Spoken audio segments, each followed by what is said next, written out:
In Zechariah 6, we see another vision coming, and some verses that stand out is verse 12, starting from verse 12.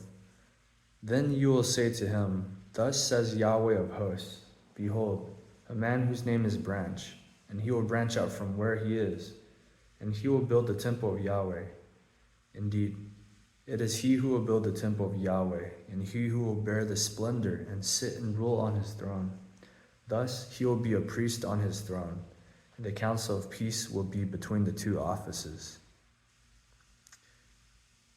Just reminded that if I understand this correctly, this is referring to Jesus Christ. One day he will bear the splendor and sit and rule on his throne. This is none other than the Christ himself, God himself. Who else will sit and rule in who we worship? No one else, no man, no other being, or no mere man. This is the God-man, God and man. Fully God, fully man. So the Family Worship Bible Guide, one of the notes it says on this chapter is, the war wagons, I wonder if it's a typo, and the war wages on. So the war wagons and angelic forces at God's command in Zechariah's day are still operative as God's providence rules and subdues all forces hostile to the advance of his kingdom.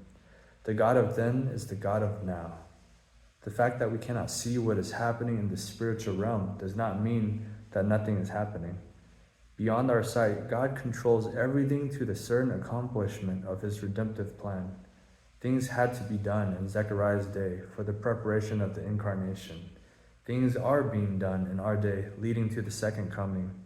We may not understand what is happening at any given time, but faith rests in God's promise.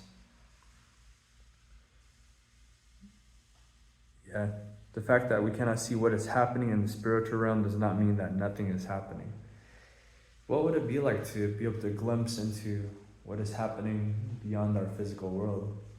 It's interesting to think that there's angels and demons going about the earth, the angels obeying God and carrying out his plan, and the demons they're living to rebel against God and hate God and are doing everything to hinder and destroy God's plans. And yet we know from promises such as Romans 8:28, God works all things for the good of those who love him. Even in Job, Satan can do nothing unless God grants him permission. But it would be fascinating to be able to glimpse into the spiritual world, and someday when we can see angels in heaven.